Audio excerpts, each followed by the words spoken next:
Got two guys with me. One of them is a millionaire tax strategist. The other one manages 8-figure portfolios. And we're going to talk about what you need to do to become wealthy and what your CPA isn't telling you. I've got Carter and George. What's up, guys? What's up, man? We got to package up this intro and send it out to our other podcast that we go to. Yeah, that was amazing. Yeah, concise. We're happy to be here, man. Well, we're doing great. Thanks for having us. Yeah, so give me some background a little bit about you guys. I mean, you got referred by my friend Carlton, and, you know, everybody here is trying to save money and make more money. So what are you guys doing?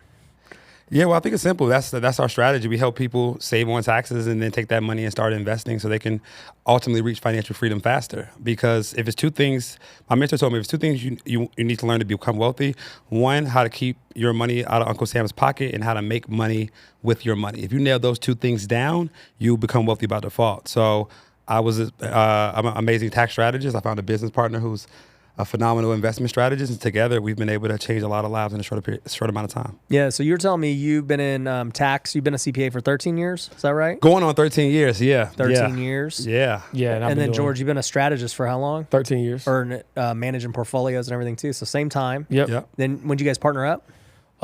So we met at a conference in 2019. Okay. And so, you know, there wasn't a lot of brothers that looked like us at that event. To say the least. The old white guys in glasses. Yeah. So just by default, we decided to connect. And then every other Monday for like 2 years straight, we just mastermind. We didn't know the term at the time. We just mastermind and idea shared. And then we started referring each other business. He's like, hey, I save my clients all this money on taxes. I'm going to send them your way. I'm like, hey, my clients need to save money on taxes so they can invest more with me.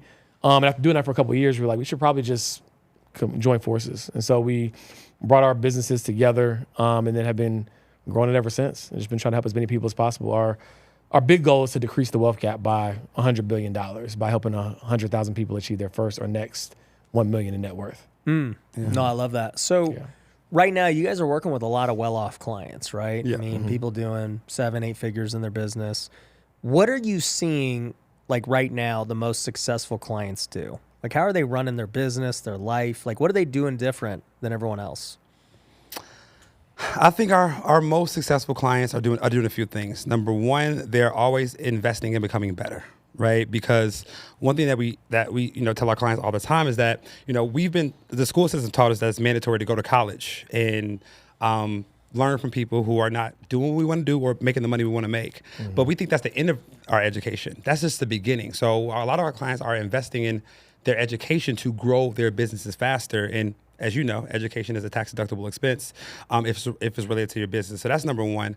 Number two, they understand the concept that experts are expensive, but amateurs will cost you a fortune.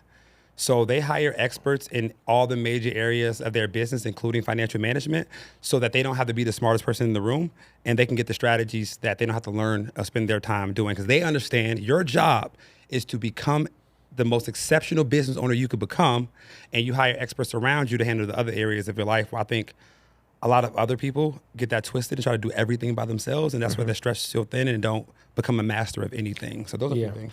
Yeah, and I would say they understand that time freedom actually comes before financial freedom.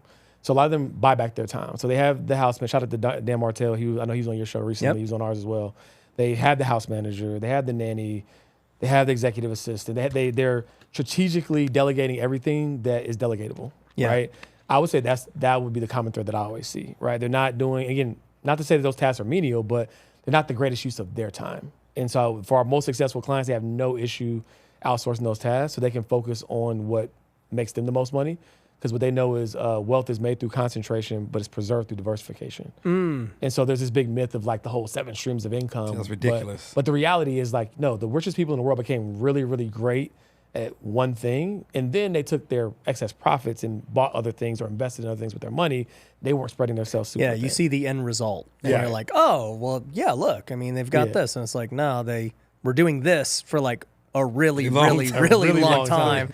And then all of a sudden, they've got this and this and this. I see it. Facts. I see it with a ton of people right now. Like, I'm a basketball guy, so I like watching LeBron. And it's like, dude, this guy has honed his craft for his entire life playing basketball. And he's made, a killing playing basketball. But now you got him doing media and these podcasts and he's got all these companies and all these things. And you're like, okay, I can see how he's like doing new things now. Right. But, other people just, I don't know, people just get bored, or they just get, they're not at the level of success they want, so they think it's the thing instead of them.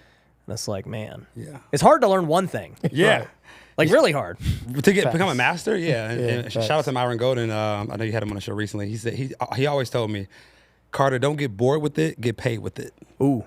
So if just because you're doing something over and over again and it's working, keep doing it. Yeah. Right. So many of us, especially entrepreneurs, like, oh, that's working. Shiny ball syndrome. I'm gonna keep that going. I'm gonna go over here and do something else. But then that falls.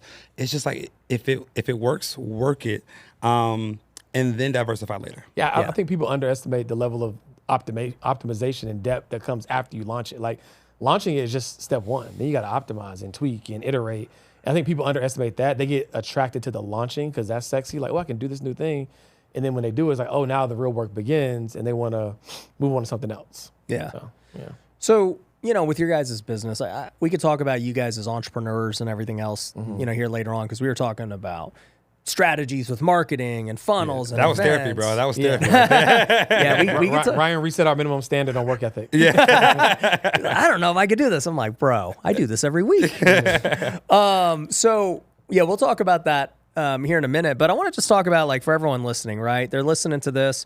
They're like, okay, I want to save money on taxes, and then I want to diversify, like you're saying. So to me, it kind of sounds like they come to you first, get right. And then once they got their money right and they're saving taxes, they go reinvest, and you guys kind of help them with the full process. Yeah, we hide the medicine in the candy, right? Because you want to hit the pain point first. And most people's largest pain point is the 5, 6, or 7-figure tax bill that they're cutting to the IRS. So we want to give them a huge time to first win by solving the tax problem first. And the way I look at tax strategy, there are 3 levels of tax strategy. There are tax deduction strategies, which is, how do I turn my personal expenses into tax-deductible business expenses? You write off your cell phone, your travel, your cars, your home, things you're already paying for, your business pays for them, you get a tax deduction. Most people just stop there, right? But what we understand is, like, spending $1 to save 30 cents is hustling backwards, right? So that's level 1, is just tax deduction strategies. Level 2 is what we call income shifting strategies.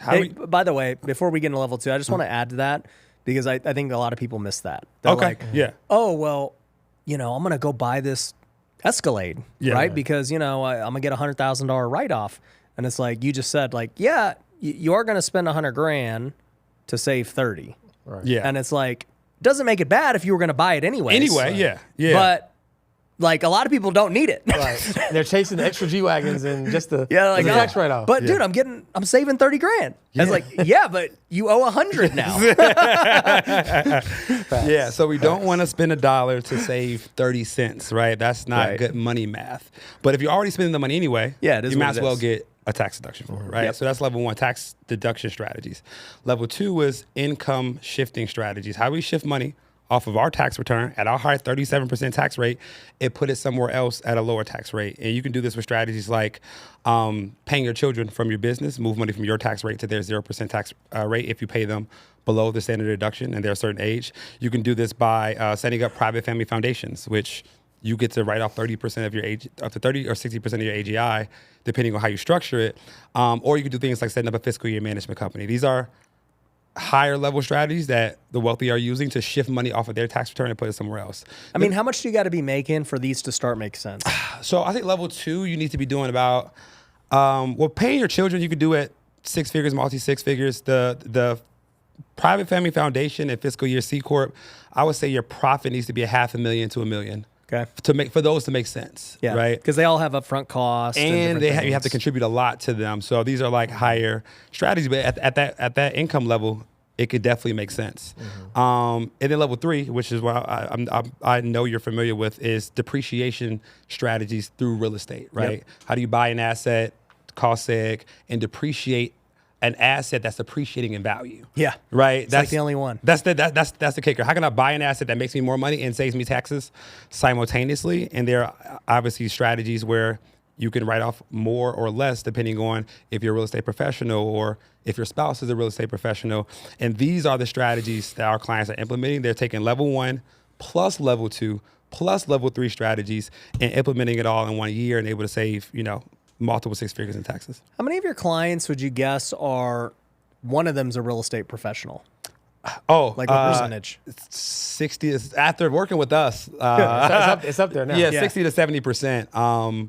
Just because that depreciation is so important. Explain like what people, because anyone could buy a rental, right? But to be a real estate pro gives you the ability to now write it off against your active income, right? Yeah. So if you're not a real estate professional status, if you're not a real estate professional, you don't have real estate professional status, you can only write off up to 25,000 of your real estate losses. And if you make over 150K, you can't write off any. It doesn't go away. It just goes into a bucket you can use later. If you get real estate professional status, there is no cap on the losses that you're able to depreciate on a real estate property. And so you're able to unlock these massive losses. But the problem with that is if you're a business owner running a full-time business, you can't get real estate professional status because you have to be working on no other activity more than real estate 750 hours a year. The loophole that you're alluding to with the real estate professional status with the spouse is saying, if I'm a full-time business owner and my spouse doesn't work or doesn't have a full-time job, she or he can simply review properties, manage my properties, handle the cleaning on our properties, XYZ. And because that person has real estate professional status, now we both have real estate professional status. And so now every long-term rental I buy, I can write off 20 to 27% of the value of that property minus the land against my active income. So if you buy $1 million property, that's $250,000 to $300,000 in tax deductible expenses against active income. And this is how high net worth entrepreneurs are leveraging real estate to completely avoid taxes. Yeah. I think a lot of people don't realize that most wealthy people are not buying the rentals necessarily for the cash flow. Right. You know, that they're making more cash flow by not paying taxes. Yeah, some of them are just breaking even on the property. Yeah. And that's okay. Yeah. Right? Because you're saving so much on taxes. And I think and this is just our story, some of our clients were looking at when we advised the strategy, they're like, well, the rental property, I'm putting, $100,000 down. I'm making, $1,000 a month. Like, don't worry about the monthly cash flow. Like, focus on the tax savings that you're getting. But we noticed it was a reframe that we have to do for our clients because the tax savings is important and then appreciation as well. Yeah, no, that makes sense.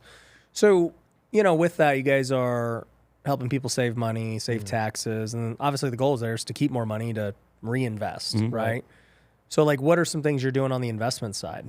Yeah, and they all kind of feed into each other, right? So I know you're a big real estate guy, but one of the things we teach our clients how to do is to leverage their investment portfolio to become their own bank to be able to do more things. And so that starts on a very fundamental level of helping them build a globally diversified portfolio. So I explain to my clients, like, if you go to your favorite mall, there's hundreds of stores, right? And if 3 or 4 or 5 of those stores aren't doing well, is the mall going to close down? Probably not, right?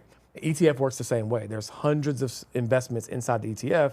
And if some of them are underperforming, they're just going to replace them. But you happen to own the whole mall, i.e. own the whole ETF. And so we start there. Then when you look inside of all of the investments that make up the ETF, what you'll notice is that some of them are performing better than others. You might see Apple, you might see Meta, you might see Tesla.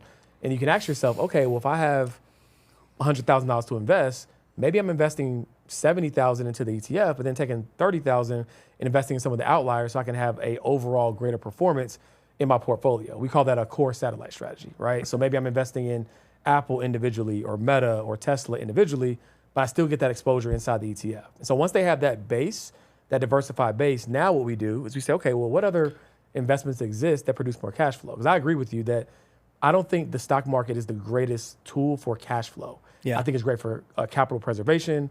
I think it's great for appreciation and liquidity, but not necessarily cash flow. So we then have this portfolio they can borrow against to say, oh, well, maybe we should go buy more real estate, right? Maybe we should go acquire a minority stake in a business that we could own but do not run.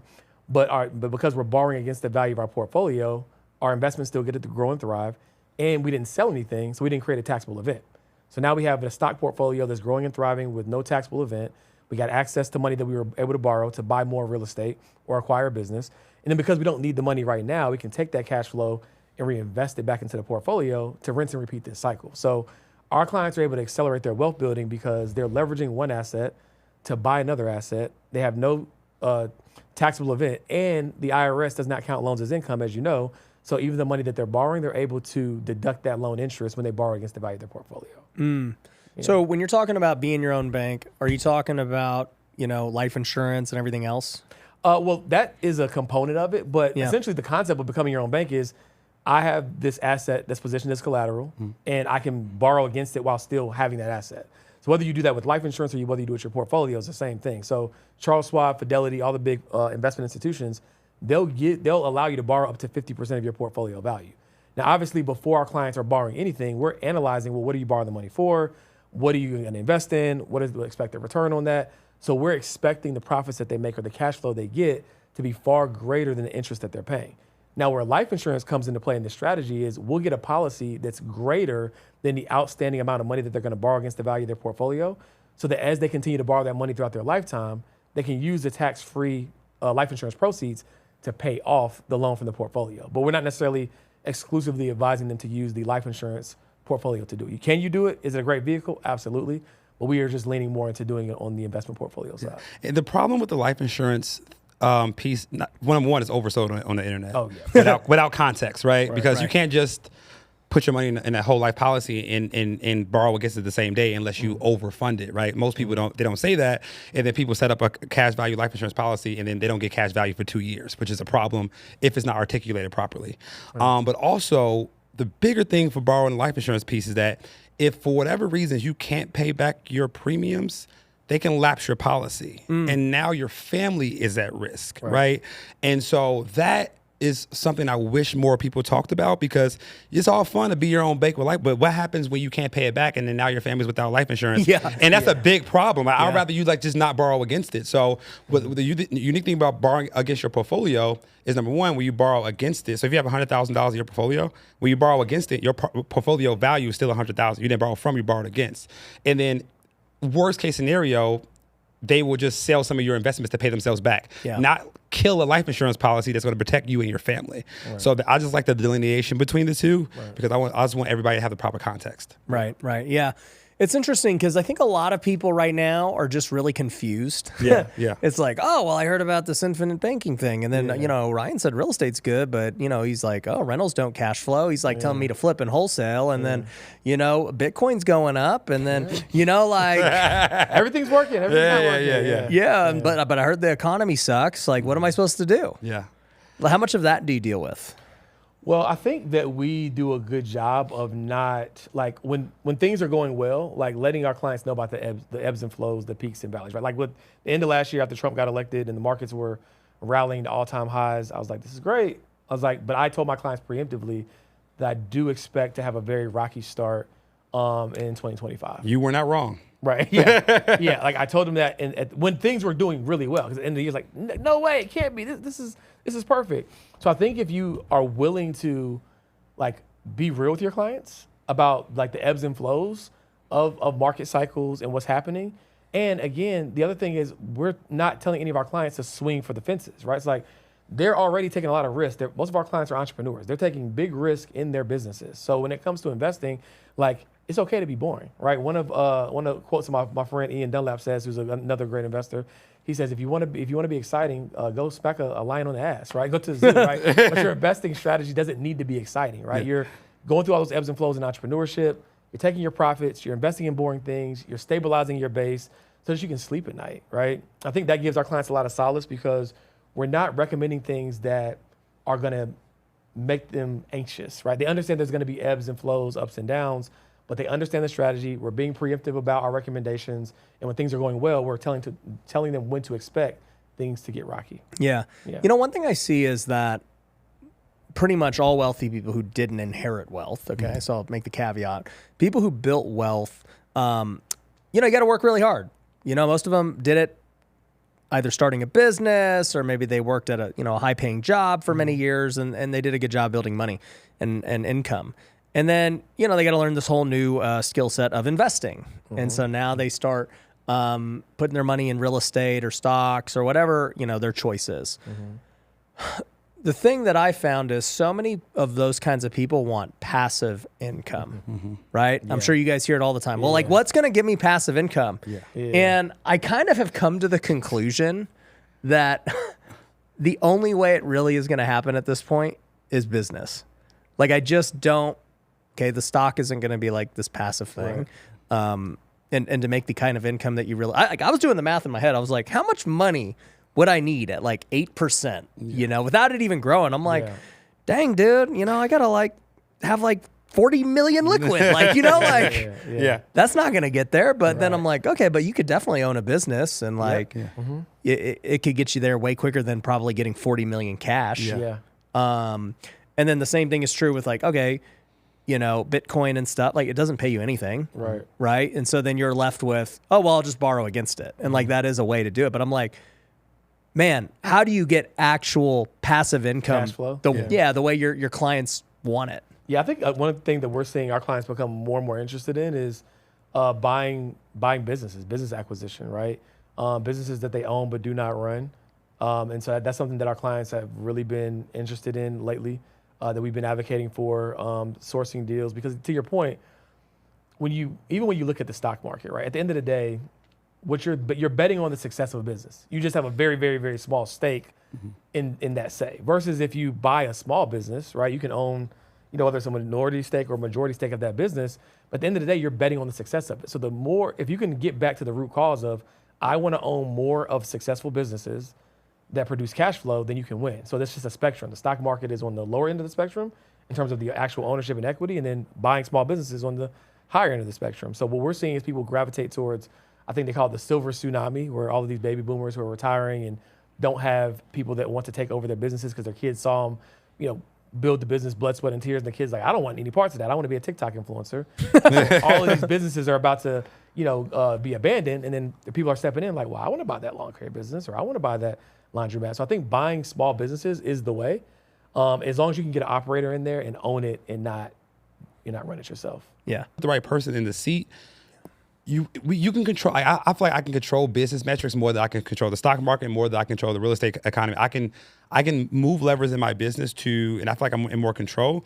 And so, like business is the passive income. That's how we see it. Yeah, as well. or like make your business so successful, you have a big liquidity event, and then at that point you have so much money to dump into a building. Okay, now it works. And that's what I was thinking about too. Was okay, like let's just say one day, you know, I was fortunate enough to sell Wealthy Investor, right? You know, we're now like we were talking about before doing recurring revenue, and you know, I've actually talked to a few people, and like enterprise value is a lot better today because it's not just education and all this stuff. And I was thinking about that. I was like, okay, like what would be the number that you really need to like be done, right? And it's not like I'd be done, but just like from that standpoint, I'm like, okay. Where entrepreneurship truly just becomes a game at that point. Yeah, and it's like, okay, well, you get this windfall, and then what? You know, first off, how do you avoid paying all this tax on it, right? Yes. Two, okay, now that you got the money, what do you put it in that actually makes money, not just grows? Yeah. So, like, first, let's talk about that. Let's say somebody's going to try and have a liquidity event. First off, how do we avoid taxes, essentially? Well, there's I forgot the name of it, QSBS stock exclusion, which if you set up the business as a C Corp before the sale, I think it has to be a C Corp for 5 years before the sale, you could actually avoid taxes on the first 10 million on the exit, right? But you have to be proactive in setting that up.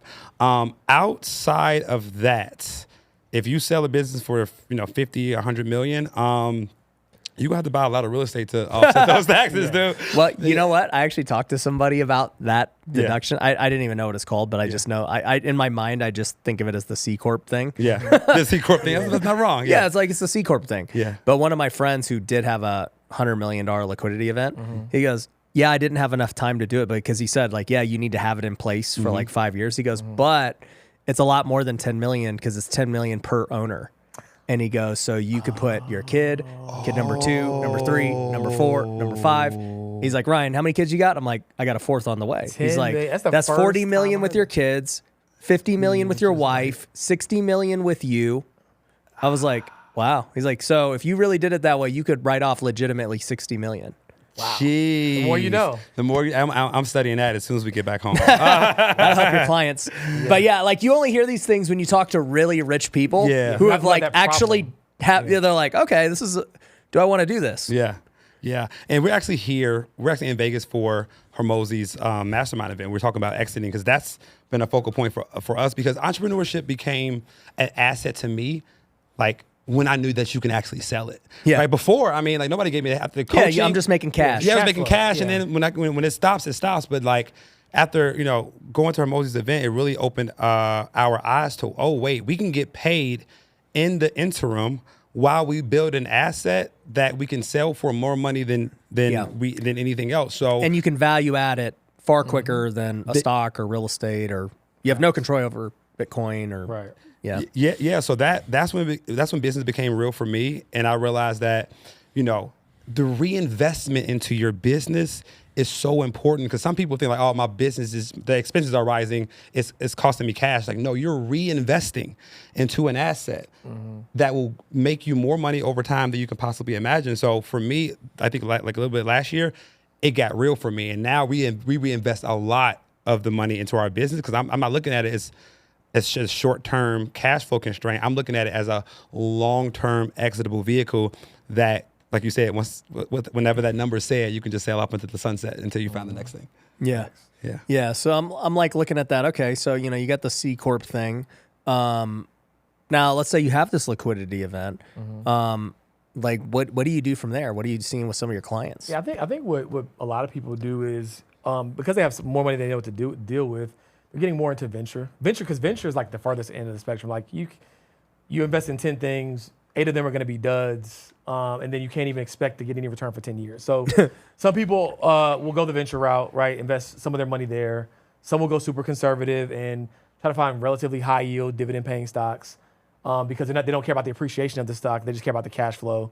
But I still caution people to be careful there, because if something has an abnormally high dividend yield, then you got to ask yourself, well, why are they paying me such a high dividend yield? They're trying to incentivize me to own the stock, and there's probably a reason for that, meaning the company's not doing that well. But but people are going high dividend and then just going super conservative, because it's like, again, wealth is made through concentration. I concentrated for 10, 15, 20 years to build this business, and it's preserved through diversification, which is less risky, it's boring, but it's predictable, and I have enough money invested to where that 8%, 9%, whatever it is going to be enough for me. Yeah. They go the opposite end of the spectrum. They go from putting everything back into the business. We're in Vegas, putting all the chips in, right? Yeah. To then now, okay, I got my money. Now I'm Mr. Boring, super conservative guy.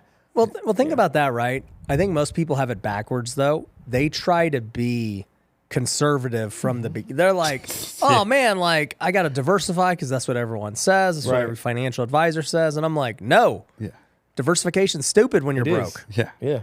Why would you diversify? You have nothing to even diversify. Yeah. Right. Yeah. And like, you want to take the most risk while you have the least amount to lose. Yeah. Right? Like, and one thing that we tell ourselves and our clients is that you don't have to swing for the fences when you're already up 20. Yeah.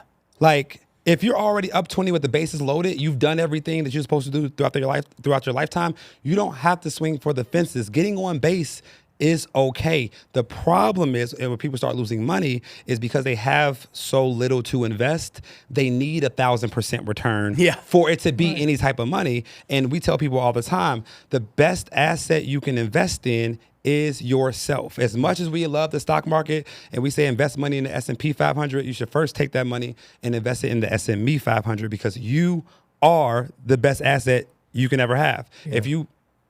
If you focus on skill set acquisition, then that can make you more money than anything. But people like got a little bit of money, they'll put the whole thing on Shibu Inu, and then they lose their money, and then they're upset. But it's like you shouldn't have swung for the fences. You should have just focused on how to make more money. Yeah, I love the question. People are like, I have $1,000 to invest. What should I do? What should I invest in? Well, you need to figure out how you can invest more than $1,000, right? So you should probably invest that $1,000 in some type of training, education, or something, because to your point, they're focused on the wrong thing. Why are we trying to figure out how to make money while we sleep, and we haven't figured out how to make money while we're awake? Yeah. Right? It's like, it doesn't make sense. Yeah. But everybody, they hear passive income, they want to do these things, and they get sold the lie of like, it should be easy, when like, no, you need to be good. You need to be great at something.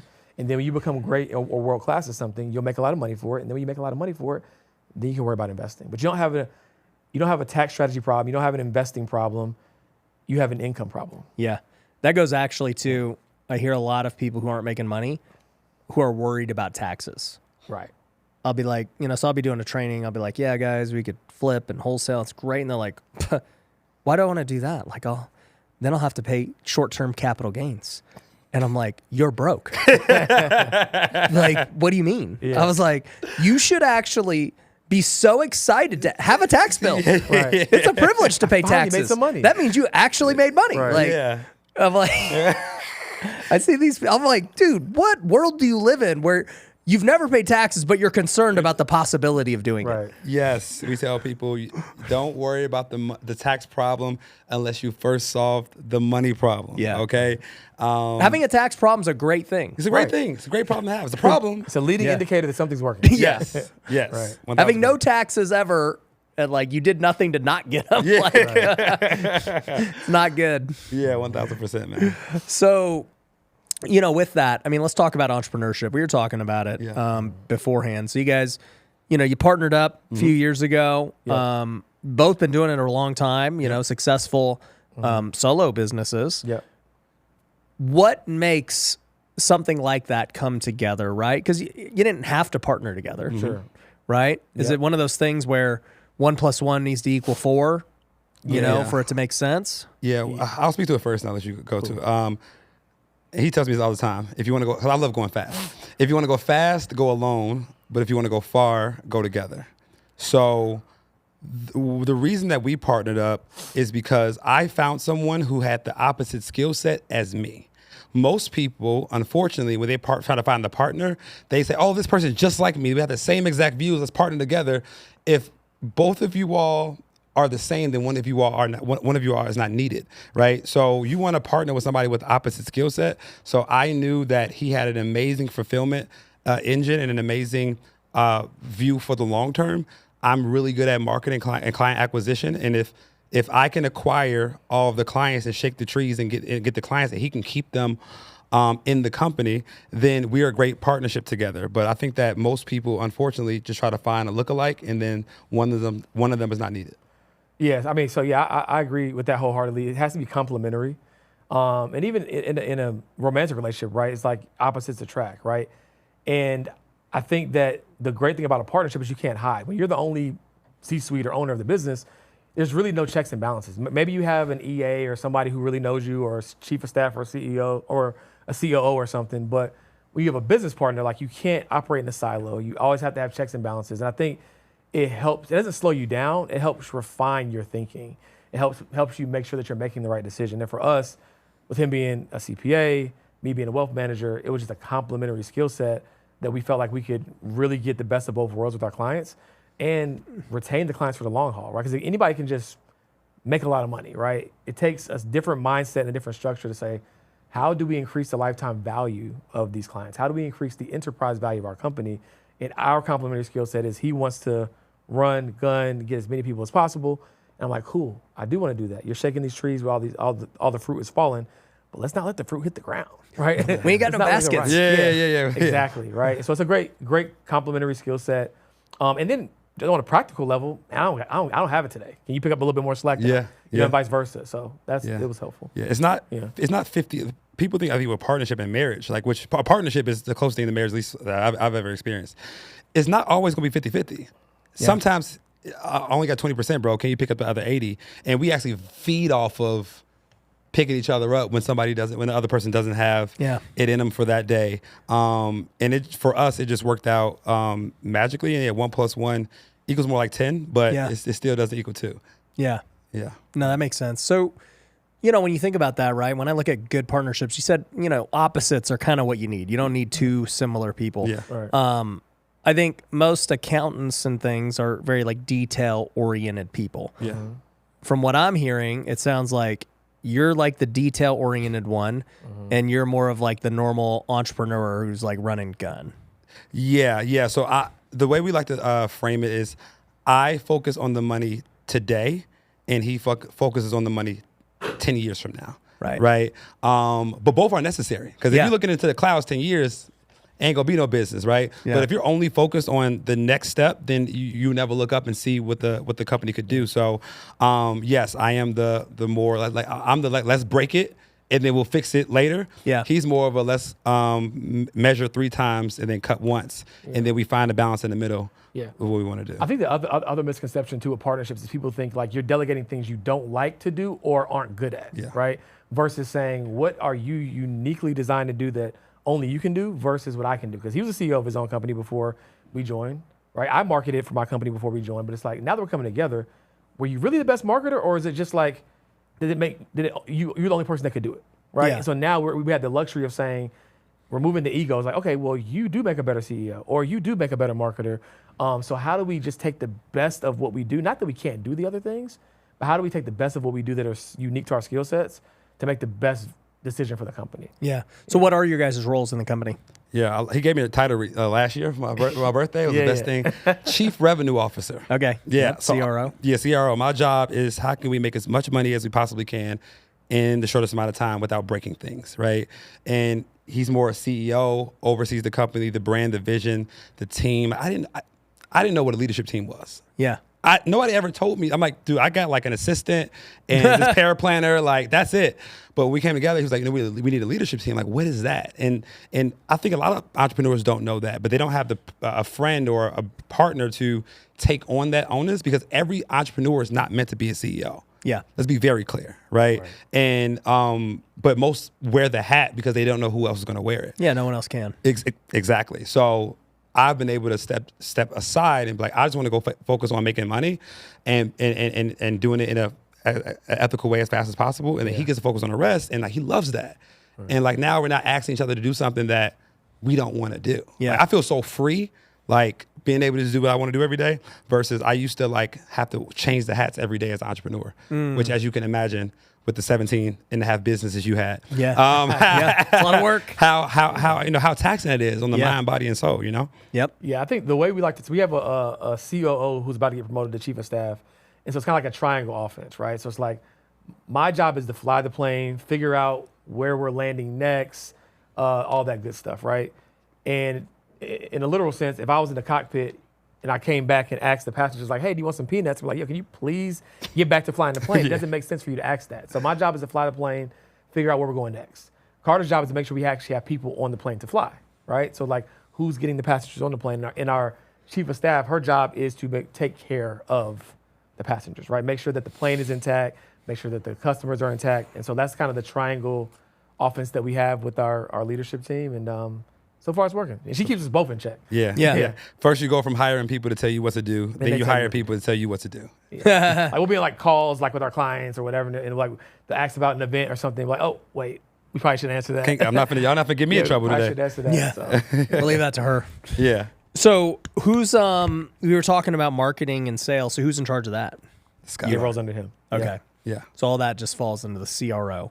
So you're deciding when you're going to do your events, how you're going to acquire customers, what you're going to spend. Client acquisition channel, cost per lead, total throughput on the client. You're managing the sales team too? We have a sales manager, thank God, dude. Let's talk about horror stories. Yeah, we're about to hire a director of marketing too. Director of marketing, yeah. Just, as an entrepreneur, have to see everything before I can give that task away. But yes, I oversee all the marketing, sales, client acquisition strategies, which me and you were talking about beforehand, how you went from full organic, which I'm sure was a lot easier, probably less predictable, but a lot easier. Yep. And when you go from organic, because you will reach a point where you maximize your organic audience. Yeah. And unless you want to minimize your business, you have to find other ways to acquire clients, which is why I love, throwing paid media on top of content to really explode the business out. And we were talking about how much money we spend on ads, and I think we spend roughly around the same per month. And like our goal is to spend more. Some people I want to make I have an ad spend goal, because I know if I spend a certain amount of money, the business has to make the money back. Yeah. So. Yeah, if the metrics are good. Yeah. It's just like, why can't I spend more? Yeah. Right. We're in Vegas. This is like, I don't understand how people can't grasp the thought of if you gave Facebook $1 and it gave you back $2, why would you stop giving it money? You just keep doing it. You just keep doing it. But like, I know so many entrepreneurs who brag about not spending money on advertising, and it's just like you're leaving so much money on the table. Yeah, I was that way for a long time. Some entrepreneurs are probably not as confident on the back end of their metrics. Yeah. Like you have to be they spend a lot of money every month on ads. Yeah. You have to be very confident on all your metrics. Yeah. Right. I think some entrepreneurs just aren't confident on those metrics. Like they don't know. They know they're getting clients. They don't know where they're coming from. They don't know how many are going to come, and so they'll rather take that than have to get really intentional with understanding their book of business and how they acquire and cost per lead and all those things, because you can't spend confidently without knowing those things. Yeah. And to give the viewers context, both of us are spending multiple six figures a month on ads. So it's like, you're spending a lot of money, both of us. And yeah, if you don't know your numbers, it can be scary. Yeah. You don't know, you can't spend it. Yeah. Halloween every month. It's scary. Yeah, like I think to your point, a lot of people don't want to spend because number one, they don't know or they don't know how to spend. But two, it just becomes one of those things where I don't know, they just don't want to take risk. Right. Yeah. Or it's a badge of honor, or at least for a perceived period of time. Like, I don't have to spend any money on ads. I get all organic. Okay, great. See how long that lasts. Yeah.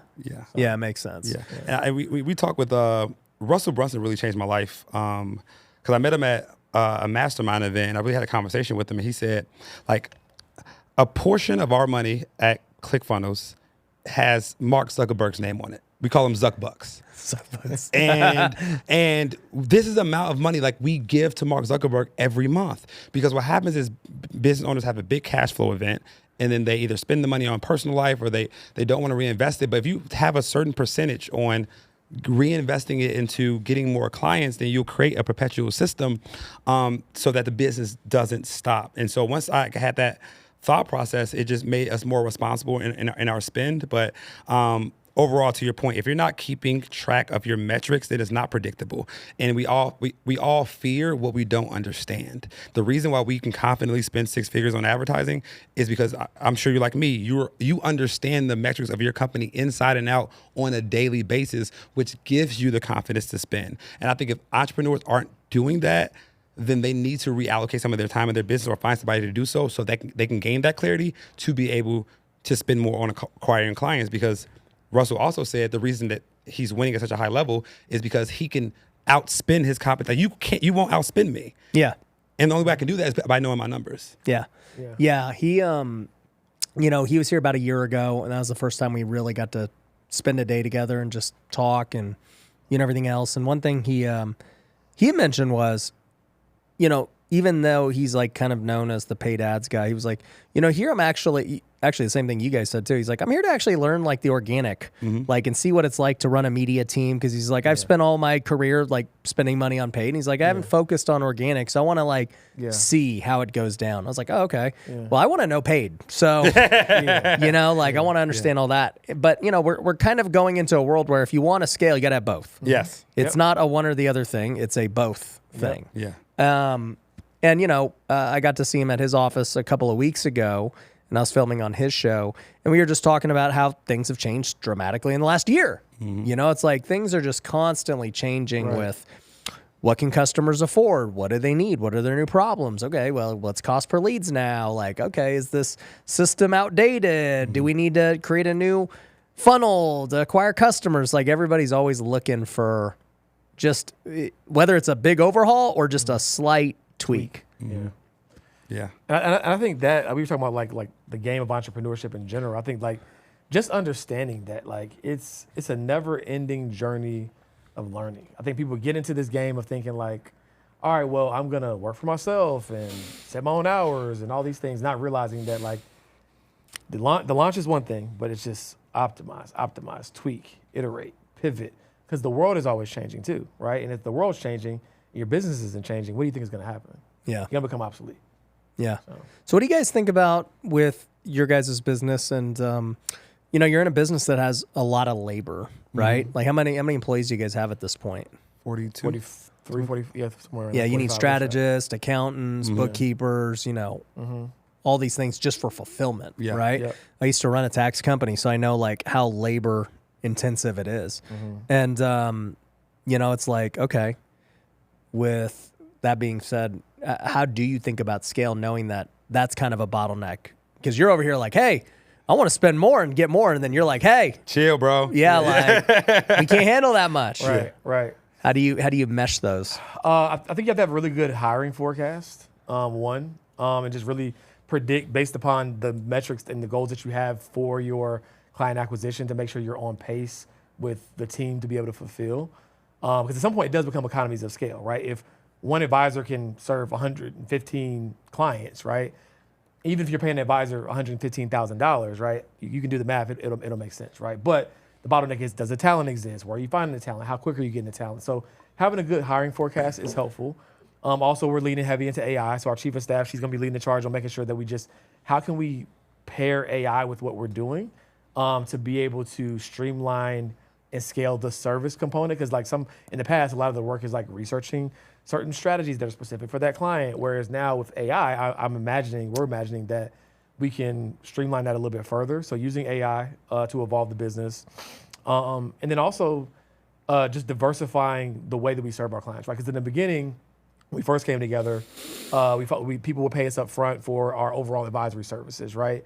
But we weren't necessarily we weren't accepting all of the money for the implementation thing. So we might have some strategic partners who were fulfilling bookkeeping or fulfilling this.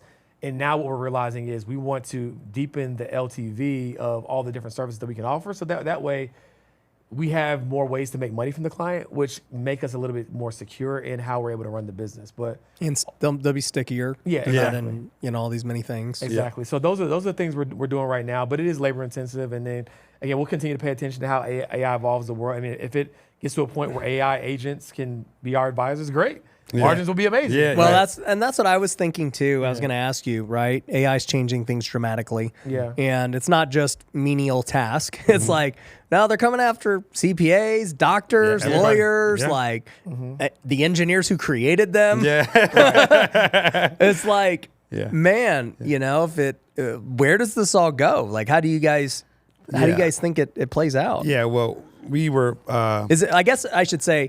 I can already know the answer, but there's some who are fear. Yes. And then there are some who are going to be optimistic for what it can do. Yeah. We had the privilege of interviewing Dan Martell on our show about this.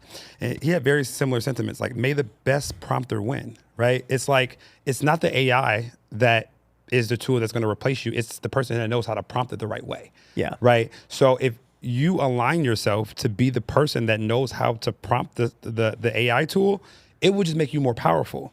Like the things that I'm learning that our various AI systems, we have one for tax strategy, we have one for financial strategy. It just makes me a more efficient and proficient CPA. Yeah. Because I don't have to spend all the time doing the research and development. I can just get the strategies and use my strategic thinking to put them into place based on the client's needs. So I think it's going to make our job as professionals in professional services easier if you lean in. If you don't lean in, then you could have been in the game 30 years. I'm going to beat you because I can get the answer faster than you. You might be smarter than me, but I can find the answer faster. So I think that if you lean into learning how to leverage it as a tool that you can align yourself with, I think it's going to be fine. And I think it's going to bring the overall costs down on our business. Yeah, for sure. I think an advisor will be able to lean into AI and they can maybe have the capacity of 200 clients, right? Yeah. And I think where humans will come in is on the behavioral and accountability elements, the things that you can't delegate. Maybe at some point, AI will be, some people say they use AI as their therapist, but like there's a component to finance that's qualitative, right? So I think that all the quantitative stuff, AI will eventually be able to own most of it, and then advisors will mainly be focused on the qualitative things, that like what is driving the decision of why you spend money this way, right? Yeah. Which I don't know if AI can solve for that, at least not yet. Yeah. Maybe eventually, once the robotics come into play, I don't know. Yeah, my opinion, the more I think about it and the more I see it even impacting my own business and just game theory as an entrepreneur, it's like, in the end, I think AI helps two main parties. One is the consumer benefits the most. And then two is, the business owner who embraces it, they're going to benefit, but they're going to have a very different business than before. They're still going to win, but it's just going to be different. And then basically all the other business owners lose. And what I mean by this is like, okay, let's just say, your current service costs what it costs. And, all of a sudden now you have AI doing a huge portion of it, right? Yeah. So game theory, at first, you'll be like, this is great. Our freaking margins are insane. Yeah, dude, like we don't need half the people now, and this is awesome. But at some point, game theory says, okay, we'll charge less because we know what it costs now. Right. And so all it takes is one competitor or two competitors or whatever else, and they're like, we'll charge half. Yeah. Because our margins are still really good at half because our labor is just so much lower now. Yep. And then it's like, oh, well, frick, man. Like, what do we do? These guys just keep undercutting us and but it's like, that's the new price, right? And it's like, okay, our price is half the cost. Great for the consumer.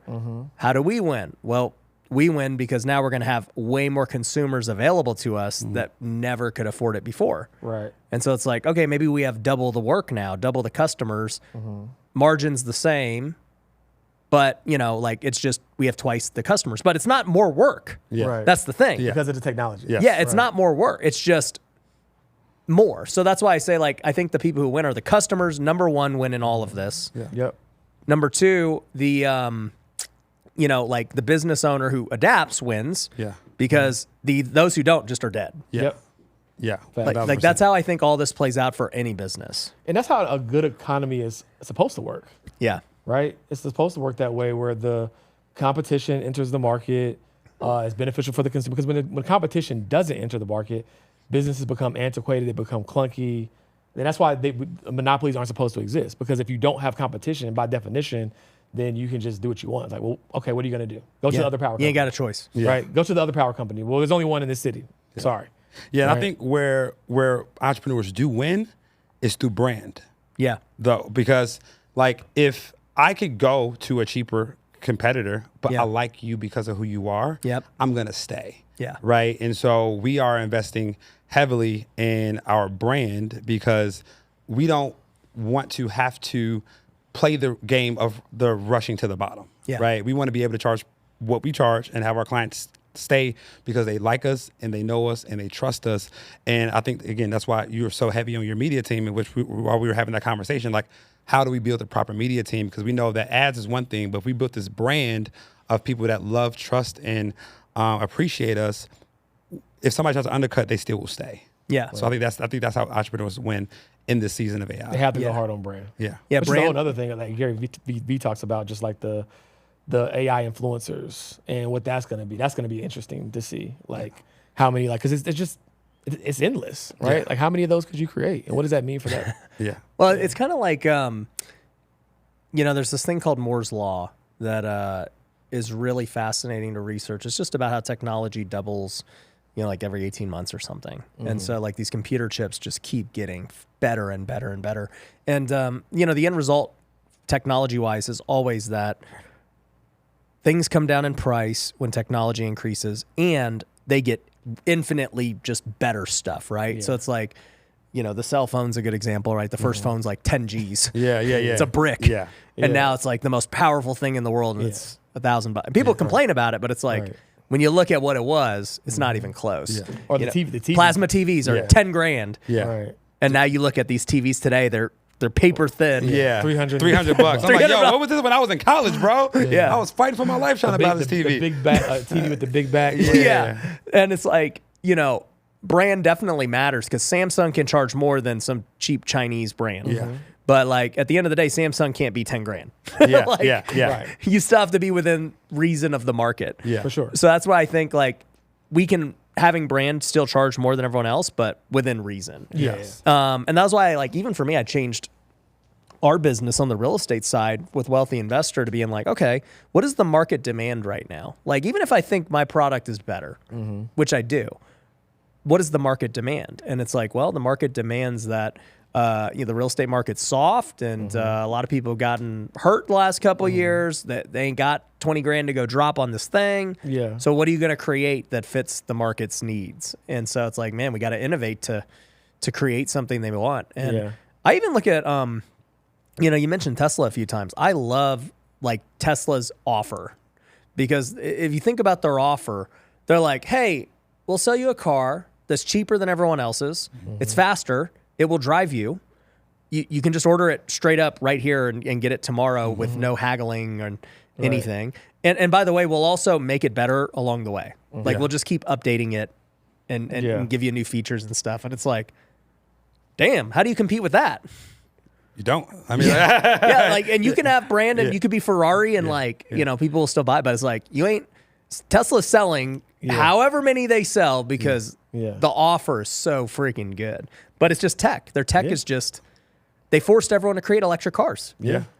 1,000%. And I think that, again, as business owners, we can still take that model and implement it into our business? How do we innovate to a point where our competitors have to do what we're doing or try? Yeah, or they're toast. Or they're toast. And like we're in we had a friend ask us like, do other financial advisors and CPAs think you all are crazy? Like, yeah, because we charge 10 times more than them and we have 10 times more clients than them, but we don't just do the normal model, right? We bring the services and match it with a mastermind model where our clients get to meet and network with each other. And we also give them phenomenal experiences on top of that with the education. So we probably about like the education world with the mastermind world, with the events, plus the services. So if it's between us or another CPA or advisory firm, we're most likely going to win that client over because we're just giving them way more than they could possibly imagine. So like, it's just innovation. Yeah, and I think it's not that you're charging 10 times more, it's that you're giving 10 times the value. Exactly. Right? It's like, it's one thing to be like, hey, well, our bookkeeping is, it's 10 grand a month. Yeah. Right. And yours is 1,000. Yeah. It's like, but we're not buying bookkeeping. Like, we're selling way more things. Absolutely. Facts.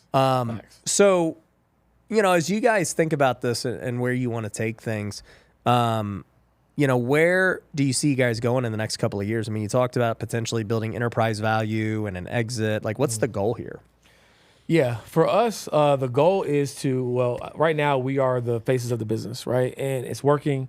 However, we want to figure out how can this thing run more and more without us, right? So obviously we're not in the advisory seat where we're meeting with clients one-on-one anymore. But if we stop marketing, right, the business probably doesn't do as well, right? Yeah. And so getting more faces of the business, how do we continue to deepen the enterprise value through additional ancillary services that we offer, launching our own ETF probably in the next 12 to 18 months. Oh man, what's the process of that? It's actually not, this kind of turnkey. It's like, it takes about 6 months. You have to go through a lot of regulators and whatnot. But the thing is like, again, you look at perpetual problem creation, right? So when we teach or we are advising our clients, we're telling them to put their money in these places and they're putting millions upon millions of dollars, right? Over time, hundreds of millions of dollars into other people's ETFs. Yeah. So I'm like, forget that, right? Yeah. Let's do the same thing, right? So just when you see, here's another way to look at it. Your biggest expenses should be your profit centers or where are you sending money out the door, right? So when we look at clients always asking us about bookkeeping, that's why we acquired a bookkeeping firm. We saw how much money was going out the door through these ETFs. We're like, okay, well, we need to start an ETF. So like not just creating new businesses for the sake of creating new businesses, but things that we're already doing that we just don't have ownership stake in. Yeah. So how do we deepen that as much as possible within reason? That makes sense. We're not spreading ourselves too thin. And just get to a point where we're super diversified. We have a moat and have something that's sellable beyond us being the face of it. And I think at minimum that starts with maybe selling a minority stake, maybe like 10 to 20%. Take some chips off the table, have a liquidity event, and then, invest that money in a more diversified way for ourselves. So then entrepreneurship just continues to become a game. And how can we just continue to tinker with this thing and have fun after we've, diversified it as much as we possibly can? What do you think's the skill set you need to develop to get there? That's an amazing question. That's an amazing question. And I mean, that's why we're here, right? So I don't think it's any surprise to most, at least in the entrepreneur space, that Alex Hormozi is doing more of a deepened exit mastermind, right? To help you become the person because he exited business for 40 plus million. And I always go, like, if I want to learn something, I go to whoever I know did it the best so they can teach me. And so we're here for his mastermind event to learn how to become that person, to make our business exitable, and get rid of the key man risk to increase our multiples and things like that. Because we don't know what we don't know. Yeah. And one of my biggest levers in entrepreneurship is admitting when I don't understand something and going to the person to find out. So I think how we become that is just finding someone that did it, paying them whatever they charge to teach us how to do it. Yeah. For me, it's leadership. I think to build something, I mean, granted, we're leaders now. We have a pretty decent sized team, but like to build a business that is exitable and you have to hire people that are smarter than you. Yeah. Right. So what type of leader do you need to be? What type of vision do you need to have to attract the level of talent required to build that business? Right. Because not just on us, right? Like we can be great technicians all we want, but like we have to hire people that are smarter than us in their respective domains. And in order to do that, you have to be a great leader. It can't just be about the money, because if they're great at what they do, they can go get that money from a much bigger Fortune 500 company that's more stable, offers more benefits. So what must be true about our leadership skills in our vision to be able to recruit those people to get them to push the business forward. Because like as Dan Martell likes to say, build the people, people build the business. And so I think becoming world-class leaders is what's going to take us to the next level. Because I think we've done a lot. We can continue to do a lot, but I think we'll get close to max out on the doing. And at some point, we have to we have to be able to hire and recruit people that can build the thing better than we could ever imagine. Yeah. My one of my friends, his name's Tommy Mello. He spoke at WealthCon before. He's gonna be speaking again. But he's the founder of A1 Garage Doors. He sold for his first exit $600 million. Sheesh. Just garage doors, one thing. Not drywall, not Just lawn garage care, doors. not security, just garage doors. One little piece of the home. Crazy. And biggest garage door company in the world, I think. It has to be. And the first exit was 600. Yeah, That's the first. You said first exit. I'm like, why did he need a second one? That was immediately when my head went. He sold like half of it Okay. for that. And, he's building for second exit, which is going to be over $1 billion. And they might be going public. They might, there's lots of ways that they might exit. So anyways, him and I were just talking about leadership. That's what made me think about it, because I was like, Tommy, okay, what are the stages from, 100,000 to $1 million, $1 million to 10, 10 to 100, and 100 to $1 billion, because you're doing that. Yeah. And he goes, yeah, the thing is from 10 to 100, it's all team. He's like, you want to do over 100 million in revenue a year? It's all team. He's like, you just need the people who've done it, because you probably aren't going to do it yourself. Yeah. He's like, you don't know how. Right. And he's like, you could pay people to teach you, but like most of those people aren't teaching. They're just They're doing. Yeah. they're just in corporate companies or private equity, and they want a piece of your business in order to do it for you. Yeah. So he's like, you just have to bring them in. They have to be in the business. And it's like, it's not going to be, it's somebody in it every day. It's not a consultant. Yeah. And That goes you back need to consultants for things, but like, you're going to pay way more you're going to pay millions, Yeah. in equity and salaries and things to bring those people in. Yeah, it goes back to what he was saying earlier about reinvesting in the business, right? It's like we used to look at payroll as an expense. It's like, oh my gosh, like I hate paying this thing. Yeah. But then what made us get a little more excited about it is talent acquisition. And then like, who don't we have? Who can we acquire that's going to get us to the next stage in our business? Yeah. Right? And that's a paradigm shift. Yeah. What's more important, acquiring a talent or acquiring a customer? Yeah. Right. I would say talent. Yeah. Yeah. You're going to make you a lot more. Yeah, way more. But you have to have that paradigm shift, because at the end of the day, we're not like we all just came from where we came from, right? You played baseball, right? You grew up on the south side of Chicago, right? I was working at marketing and Coca-Cola. Like we didn't just come out the womb like knowing this stuff, right? Yep. And so it's like when you start out when it's just you, and then it's an assistant, and then next thing you look up, it's like, oh my gosh, I got a multi-six-figure payroll. Like we're just regular people. A lot of people that work for us are sometimes older than us. We didn't learn this in school. Yeah, it's scary for us too. And so you have to zoom out and look at the business like from a top-down view, and then that's when you can wrap your head around this idea of like, all right, it makes sense to hire this person for two reasons. One, if they have a $100,000 salary, well, I'm not paying a $100,000 salary tomorrow. I got 12 months to figure this out, right? And then I need to know before I hire them, how are they making me this money back at least 3x, right? Yeah.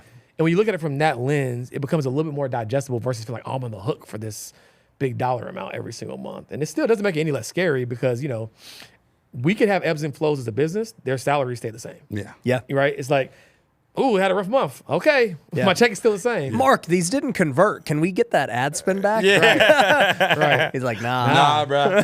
Nah, bro. It doesn't work. But that's why the entrepreneur gets the disproportionate upside because of that risk. I think more people need to understand that. They look at entrepreneurs as these greedy titans who are underpaying people. And the reality is like, you didn't see the previous 10 years where I sold this and couldn't sleep and Well, I just tell people, dude, money. nobody's forcing you to work anywhere. That too. Yeah. If you want to go do it, go do it. If you don't complain. Right. Ain't nobody forced you to work anywhere. That's a fact. Yeah. That's a fact. Yeah. I'd say that to people all the time when they complain about their situation or anything. I'm like, nobody's forcing you to do anything. Yeah. Okay? Yeah. Unless you're like some kid living with your parents. Okay? Nobody's forcing you to do anything. Facts.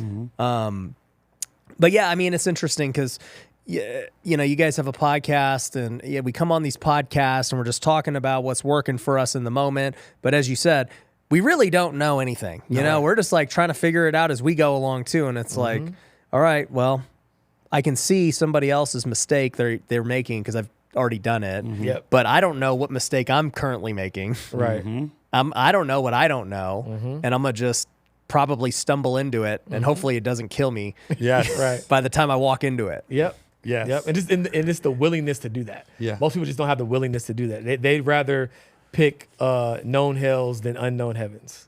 Yeah. Right. Talk about that, because that's an important thing people don't know. Yeah. Like I'll be like, dude, guys, like, what do you have to lose? Yeah. Well, what if I lose the money? I'm like, yeah, but your life sucks. Yeah. Like, right now, it's guaranteed. It's guaranteed if you do nothing. My friend, my friend gave me an amazing analogy. He was like, one of my broke friends was like, man, I'm about to take the leap of faith. Like, what do you mean? I'm about to quit my job and start the business. Like, bro, like your leap is hopping off the couch to the floor. You're not jumping off. You're not jumping off a cliff, bro. Like, you're already living at the edge right now. Right. And it just helped me reframe things like.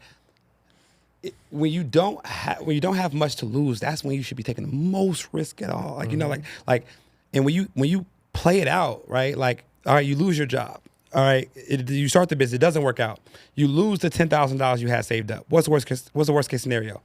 You go back to work. Yeah. You're already living your worst case scenario minus a few $1,000s. Yeah. Like, but what's the upside if it works out, you know? So I think it's just reframing beliefs, you know? Even in our business, we operate from the frame of what is our bigger regret? Yeah.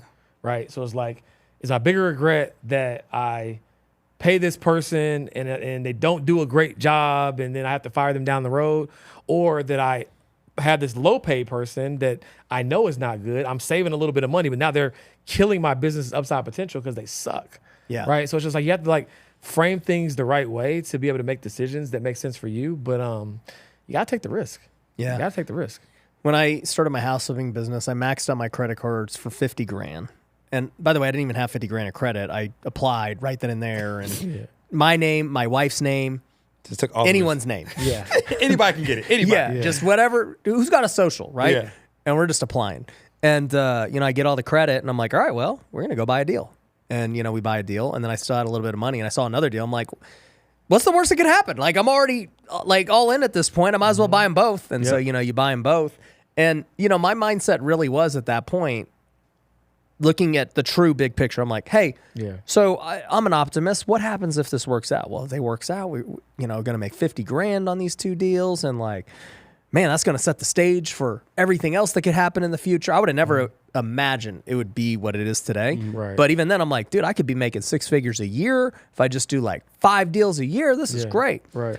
And then I said, okay, what's the, I don't know, likely case? The likely case is maybe they kind of flop and I break even or whatever, right? That's like a likely case. So let's say that accounts for like 70% of the potential outcomes. Yeah. What is the other 30%? Well, the other 30% is it just completely flops. Yeah. You totally bought terrible deals. You can't pay it back. You're $50,000 in debt. And I was like, what would I do if that played out? So I play out the worst case, and I'm like, I think I would just go bankrupt. I don't know. Like I would go bankrupt. And I heard at that time you could like get your credit back in 2 years. And so I was like, that doesn't seem that bad to me. Yeah. And I did it. And I didn't have the worst case outcome. And very rarely will you have the worst case outcome. Facts. And that's why, like you said, playing it out is so, because our mind is built to focus on fear and worst case scenario, right? Yeah. We're 2 times more likely. It's like a 10% chance. Yeah. Right. But we so loss averse, we just hyper focus on it. That 10 looks like a 50% chance. But when you really like play it all the way out, you're like, well, it's not that bad. And then it actually doesn't happen, And so if I can give anybody any advice, would just be like, whatever your worst case scenario is, play it out. How would you overcome it? Yeah. Then you found a way. So now if it does happen, guess what? It doesn't surprise you because now you found out how to overcome it, right? Like a bankruptcy 2 years later, I'll be good. But I think most people don't spend the time playing it out. And unfortunately, they live in the land of familiar, and therefore they never get to see the life of phenomenal, which is most people's reality. That's a good way to end. That's great. So if anyone wants to work with you guys, where do they go? Melaninmoney.com, or check us up YouTube, Melanin Money, and that's where they can find us and learn how to work with us. We also do 5-day virtual trainings. Yeah. When's your next one? Next one is in a few weeks. Okay. So we'll we'll We'll put the link down below. Yeah. But that's the way we can put our expertise on display, and if they want to work with us after that, they can. 5 days. What are you guys going to cover? Everything. So day one is entity structuring, how to properly set up your operational and holding entities. Day number 2 is tax-free wealth framework. Day number 3 is how to leverage credit to grow and scale your business and real estate portfolio.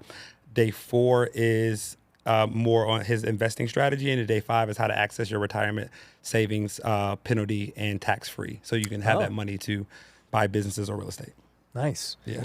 Dope. So we will link to all those down below. Guys, if you like that, go check them out. Go follow them on Instagram. We'll go link everything they got going on, and we'll see you on the next episode. Peace.